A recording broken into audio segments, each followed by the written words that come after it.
Hello dear students, कैसे हैं आप।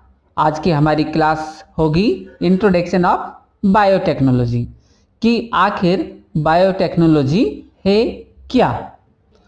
बायोटेक्नोलॉजी ये बना है मिलकर बायो प्लस टेक्नोलॉजी से मिलकर। बायो मीन्स लिविंग्स और technology means use of techniques. Means अगर हम लिविंग्स में टेक्निक्स का यूज़ करें, किसमें, लिविंग्स में टेक्निक्स का यूज़ करें तो बनता है bio technology. For example making of card. काफ़ी अगर हम इतिहास को उठाकर देखें तो काफ़ी सालों से मेकिंग ऑफ कार्ड, ब्रेड और वाइन अर्थात सोमरस, इसका प्रोडक्शन काफ़ी वर्षों से होता रहा है। और इसका मीनिंग ये हुआ कि अगर हम माइक्रोब्स का भी यूज़ करते हैं तो ये भी कहलाता है बायोटेक्नोलॉजी। और प्रेजेंट टाइम में जो बायोटेक है क्या है कि in vitro fertilisation leading to a test tube baby, कि टेस्ट ट्यूब बेबी बनाना है। In vitro fertilisation it is a part of biotechnology. Synthesising gene, एक पर्टिकुलर जीन है, डिजायरेबल जीन, और हम चाहते हैं कि इसका हम क्या करें, मल्टीप्लिकेशन, तो हम कर सकते हैं बायोटेक के थ्रू। और जीन सिंथेसाइज के साथ साथ हम प्रोडक्शन कर सकते हैं पर्टिकुलर प्रोटीन और एंजाइम का, पर्टिकुलर प्रोटीन और एंजाइम्स का, जिसका यूज हम ह्यूमन लाइफ के बेटर डेवलपमेंट में कर सकते हैं। या फिर डेवलपिंग डीएनए वैक्सीन्स और gene therapy means defective gene को अगर हमें रिपेयर करना है तो हम कह सकते हैं जीन थेरेपी। और ये सभी के सभी पार्ट होते हैं किसके, बायोटेक्नोलॉजी के। बायोटेक्नोलॉजी की काफ़ी सारी डेफिनेशंस हैं। फॉर एग्जांपल जैसे अभी हमने डिस्कस किया, the techniques use in livings it is called biotechnology. या फिर हम कह सकते हैं कि the branch of science which deal the controlled use of livings for beneficial purpose it is also called biotechnology. या फिर according to EFB, European Federation of Biotechnology, the integration of natural science and organism cells parts thereof and molecular analog for products and services it is called biotechnology। Biotech की start करने से पहले मैं आपको बता देता हूँ कि लगभग 1917 में हमें पता चला कि एक प्लांट है और इस प्लांट्स में बनती हैं गॉल्स होती हैं ट्यूमर लाइक स्ट्रक्चर। जिस तरह से हम एनिमल्स के केस में यूज़ करते हैं ट्यूमर, तो प्लांट्स के केस में जो मल्टी सेल्यूलर स्ट्रक्चर जो बनती है उसे कहते हैं गॉल। और पता ये चला कि ये होता है बैक्टीरिया से। किसके थ्रू होता है, बैक्टीरिया। यहाँ तक तो ठीक था कि ये बैक्टीरिया से होता है, और उस बैक्टीरिया का नाम है एग्रोबैक्टीरियम।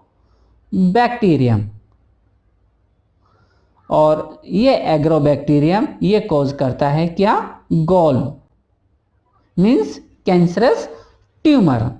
लेकिन जब इसके ऊपर और ज़्यादा रिसर्च हुई तो हमें पता चला कि जो बैक्टीरिया है, कि बैक्टीरिया का मेन क्रोमोजोम ये डिजीज कॉज नहीं करता है। Means no role of main chromosome, कि मेन क्रोमोजोम का कोई रोल इसमें नहीं है। तो अब सवाल उठता है कि क्या कारण है कि ये फिर भी डिजीज कॉज करता है। तो फॉर एग्जांपल हमने यहाँ पर एक बैक्टीरिया का डायग्राम बनाया है, और ये है इसका मेन क्रोमोजोम जो कि साइटोप्लाज्म में डिस्पर्स होता है। और इसके अलावा कुछ एक्स्ट्रा सर्कुलर स्ट्रक्चर्स प्रेजेंट होती हैं जिसे हम कहते हैं प्लाज्मिड। और प्लाज्मिड की एक प्रॉपर्टी यह है कि प्लाज्मिड होता है डबल स्टैंडर्ड DNA। इसके अलावा सर्कुलर, आप देख सकते हैं सर्कुलर है, और ऑटो रेप्लिकेशन शो करता है। मीन्स कि ये मेन क्रोमोजोम पर डिपेंड नहीं है। तो एग्रोबैक्टीरियम के केस में क्या होता है कि ये जो प्लाज्मिड है ये करता है डिजीज कॉज। कौन सी डिजीज, गॉल। तो साइंटिस्ट ने सोचा कि जब ये बैक्टीरिया से डिजीज कॉज करता है किसमें, प्लांट में, तो क्यों ना हम ऐसा करें कि जो इसका ट्यूमर इंड्यूसिंग जीन है, कौन सा जीन है, ट्यूमर इंड्यूसिंग जीन, यदि हम इस जीन को यहाँ से रिप्लेस करके अगर डिजायरेबल जीन इंसर्ट कर दें, कौन सा जीन इंसर्ट कर दें, डिजायरेबल जीन इंसर्ट कर दें, तो क्या होगा, इस प्लांट में उस चीज का प्रोडक्शन होगा जो हमारा डिजायरेबल जीन रिप्रेजेंट करता है। तो लर्नर्स ध्यान दीजिएगा कि एक बैक्टीरिया है, ये बैक्टीरिया का मेन क्रोमोसोम, ये प्लाज्मिड, और प्लाज्मिड की प्रॉपर्टी होती है क्या, carry gene from bacteria to plants. तो अब हमें करना क्या था कि इसके प्लाज्मिड की करनी थी हमें स्टडी, और स्टडी करने के लिए क्या है कि हमने सपोज एक प्लाज्मिड बनाया है, और इस प्लाज्मिड में मान के चलिए कि कुछ देर के लिए ये वाला पार्ट है जो टीडीएनए है, कौन सा डीएनए है, T-DNA, tumour inducing DNA.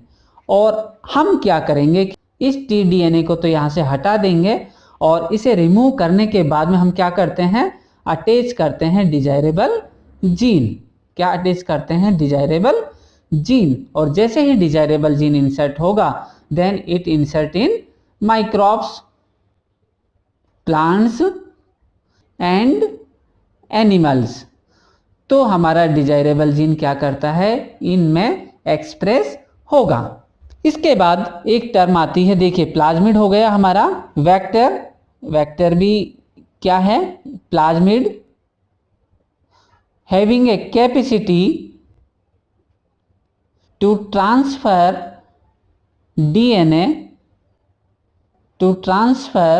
DNA from one species to another species, means एक कैपेसिटी है जो डीएनए को क्या करता है, कैरी करता है one species to another species. तो इस प्लाज्मिड में अगर हम डिजायरेबल जीन इंसर्ट कर देते हैं, तो यहाँ पर इस कंडीशन में हम इसे कहेंगे वेक्टर। इसके बाद कुछ एक इंपॉर्टेंट टर्म और आती है, रेस्ट्रिक्शन एंडोन्यूक्लियस। अब सवाल ये उठता है कि सपोज मान के चलिए कि ये हमारे पास में बहुत बड़ा डीएनए है, और इस डीएनए में केवल यही पार्ट हमारा काम का है, मीन्स डिजायरेबल जीन है। तो हमारे पास में ऐसा एंजाइम होना चाहिए जो पर्टिकुलर फिक्स साइट से इस जगह को क्या करे, कट करें।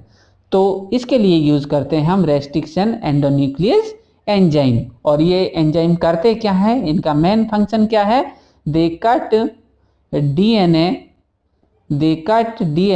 एट स्पेसिफिक साइट, और पर्टिकुलर एक स्पेसिफिक साइट से डीएनए को कट करते हैं। तो आप डायग्राम में देख सकते हैं, यहाँ पर हमारे पास में बहुत बड़ा डीएनए था, इसका एक पर्टिकुलर सेगमेंट, ये हमारे suppose desirable segment of DNA है, तो इसको हमने लिया यहाँ पर, तो ये हो गया हमारा फॉरेन डीएनए या फिर डिजायरेबल डीएनए। सेकंड था प्लाज्मिड, तो ये प्लाज्मिड हमारा है कौन सा, ये वाला, और इस प्लाज्मिड को भी हम क्या करते हैं, रेस्ट्रिक्शन एंडोन्यूक्लियस जो एंजाइम है इससे करते हैं कट, और कट करने पर यहाँ पर बनता है एक गैप, और गैप बनने पर जो हमारा डिजायरेबल जीन है ये हम करते हैं इसके साथ इंसर्ट, और इंसर्ट करने के बाद में इसे कर दिया जाता है जॉइन, अर्थात जोड़ दिया जाता है। और जोड़ने के लिए यूज करते हैं हम एंजाइम कौन सा, लाइगेज एंजाइम।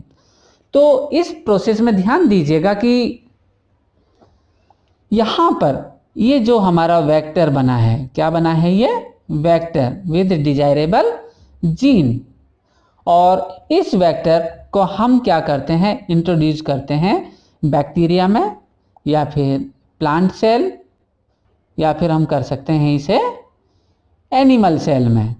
तो जब हम इसे इंट्रोड्यूस करते हैं, देखिए हमारे पास में क्या है, सिंपल एक स्ट्रक्चर है सर्कुलर डीएनए की, जिसमें हमने डिजायरेबल जीन इंसर्ट किया है। अब हमें इसे क्या करना है, इंसर्ट करना है किसी अदर स्पीसीज में। तो अदर स्पीसीज में इंसर्ट करेंगे तो हमें ज़रूरत होती है जीन ट्रांसफ़र टेक्नोलॉजी की। किसकी? जीन ट्रांसफ़र की, कि हम किस तरह से हमारे डिजायरेबल जीन को इंसर्ट कर सकते हैं किसी अदर स्पीसीज में, और it should express in another species. ऐसा नहीं है कि हमने जीन तो इंसर्ट किया लेकिन वह एक्सप्रेस ना हो। तो यहाँ पर हम यूज करते हैं जीन ट्रांसफर टेक्नोलॉजीज। इसके बाद एक टर्म और आती है जेल इलेक्ट्रोफोरेसिस। जेल इलेक्ट्रोफोरेसिस एक टर्म है जिसमें हम करते क्या है कि सपोज ये हमारा डीएनए था काफ़ी सारा बड़ा, और इस डीएनए को हम करते क्या है, स्पेसिफिक साइट से कट करने वाला एंजाइम लेते हैं। तो स्पेसिफिक साइट किसी भी डीएनए में बहुत ज़्यादा हो सकती हैं, तो सपोज इसने इतनी जगह से ये कट कर दिया अलग अलग साइड से, और अलग अलग साइड से कट करने पर क्या हुआ कि बहुत सारे सेगमेंट बने। तो हमें क्या करना है, स्पेसिफिक साइज का सेगमेंट आइडेंटिफाई करना है। तो इसके लिए हम टेक्निक यूज करते हैं जेल इलेक्ट्रोफोरेसिस।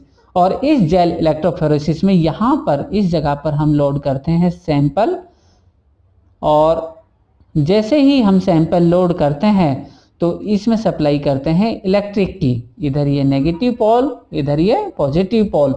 तो जब इलेक्ट्रिक करंट पास होगा तो ये डीएनए के मॉलिक्यूल पास होते हैं नेगेटिव टू पॉजिटिव टर्मिनल पर। तो हमेशा ध्यान देना कि ये जो आगे की तरफ जो मॉलिक्यूल हैं ये होते हैं स्मॉल साइज डीएनए सेगमेंट। कैसे साइज होते हैं? स्मॉल साइज, छोटे हैं, इस वजह से इनकी स्पीड होती है फास्ट। और ये पीछे वाला जो सेगमेंट है ये है हैवी सेगमेंट। तो इस तरह से हम हमारे डिजायरेबल सेगमेंट को क्या करते हैं, आइडेंटिफाई कर लेते हैं। तो इस टेक्निक का भी अपने आप में बहुत बड़ा रोल है। एक टर्म आती है जीन क्लोनिंग। अब होता क्या है कि हमारे पास में हमने ये पर्टिकुलर ह्यूमन का ही डीएनए मान के चलिए, इसमें से हमें डिजायरेबल जीन निकालना है पर्टिकुलर इंसुलिन का। कौन सा डीएनए निकालना है? इंसुलिन का। तो चलो हमने इंसुलिन का डीएनए तो निकाल लिया, आइसोलेट कर लिया। इंसुलिन का डीएनए तो हम निकाल लेते हैं by using gel electrophoresis technique. अब सवाल ये आता है कि हमारे पास में कितनी कॉपी है इसकी? एक कॉपी है, सिंगल कॉपी। और इस सिंगल कॉपी की हमें क्या करनी है? मल्टीपल कॉपी बनानी है। क्या बनानी है? Multiple copy. तो मल्टीपल कॉपी बनाने का एक सीधा सा तरीका है कि जो भी हमारा डिजायरेबल जीन है उसे हम इंसर्ट करते हैं प्लाज्मिड में। प्लाज्मिड में इंसर्ट करने के बाद इंसर्ट करते हैं बैक्टीरिया में। बैक्टीरिया में इंसर्ट करने पर क्या होगा? बैक्टीरिया मल्टीप्लाई करता है, और जब मल्टीप्लाई होगा bacteria, number of cells bacteria की इंक्रीज होगी, तो हमारा डिजायरेबल जो जीन है किसमें? प्लाज्मिड में, वो भी मल्टीप्लाई करता है, और इसमें से हम हमारा डिजायरेबल जीन आइसोलेट कर सकते हैं। और ये कहा जाता है जीन क्लोनिंग। और इस जीन क्लोनिंग का हम यूज करते हैं किसमें? जीनोमिक लाइब्रेरी बनाने में, कि हमारे पास में ऐसी लाइब्रेरी हो जिसमें बहुत सारे जीनोमिक डीएनए हो, और इस तरह से प्रिपेयर करते हैं जीनोमिक लाइब्रेरी। लेकिन प्रेजेंट में हम जीन क्लोनिंग का ये वाला प्रोसीजर फॉलो नहीं करते हैं। प्रेजेंट में हम यूज करते हैं एक अलग से टेक्निक जिसे कहते हैं पीसीआर, अर्थात पॉलीमरेज चेन रिएक्शन। और इस टेक्निक से लगभग एक ही घंटे में 1 आवर में हम मिलियन ऑफ कॉपीज, या फिर हम कहें तो बिलियन ऑफ कॉपीज भी बना सकते हैं। बहुत कम टाइम में बहुत ज़्यादा डिजायरेबल कॉपीज हम ऑब्टेन कर सकते हैं। स्टूडेंट ध्यान दीजिएगा, अभी हमने आपको यही बताया है कि यहाँ हमारा डिजायरेबल जीन है, ये प्लाज्मिड, इसमें इंसर्ट करते हैं। इंसर्ट करने पर हमारे पास में बनता है वेक्टर, मॉडिफाइड वेक्टर। इसे हम इंसर्ट करते हैं बैक्टीरिया में। तो बैक्टीरिया में इंसर्ट करने पर ये होगा transgenic bacteria. Transgenic bacteria. Suppose इस वेक्टर को हम इंट्रोड्यूस करते हैं प्लांट सेल में, देन क्या होगा? They are called transgenic plant. Transgenic plant. और यदि हम इंट्रोड्यूस करते हैं किसमें? एनिमल सेल में, तो एनिमल सेल में इंट्रोड्यूस करने पर इसे हम कहेंगे ट्रांसजीनिक एनिमल्स। और यहाँ पर ये टर्म यूज करते हैं ट्रांसजेनिक, मीन्स जिसमें हमारा डिजायरेबल जीन ऑलरेडी इंसर्टेड है। और इस प्रोसेस को, जो ये प्रोसेस है, इसे कहा जाता है recombinant DNA technology. Recombinant DNA technology. Recombinant DNA technology का मीनिंग है कि स्पीसीज में, किसी भी स्पीसीज में ऑलरेडी हमारा डिजायरेबल जीन इंसर्टेड हो चुका है या फिर होने वाला है, क्योंकि वेक्टर में हमने क्या किया है, हमारा डिजायरेबल जीन ऑलरेडी इंसर्ट कर चुके हैं। और सपोज हमें प्रोडक्शन करना है डिजायरेबल जीन के प्रोडक्ट का, डिजायरेबल जीन के प्रोडक्ट का, तो हमें क्या करना होगा, हमें करना क्या है, इस बैक्टीरिया को करना है कल्चर एक बड़े लेवल पर। इस बैक्टीरिया को क्या करना है, कल्चर करना है। कहाँ पर, लैब में कल्चर करेंगे और एक बहुत बड़े वेसल में कल्चर करते हैं। तो कल्चर करते वक्त हम ये ध्यान रखते हैं कि इधर से तो हम सबस्ट्रेट ऐड करें और इधर से हम क्या करें, प्रोडक्ट को बाहर निकाल दें। और इस तरह के टेक्निक को कहा जाता है बायो रिएक्टर।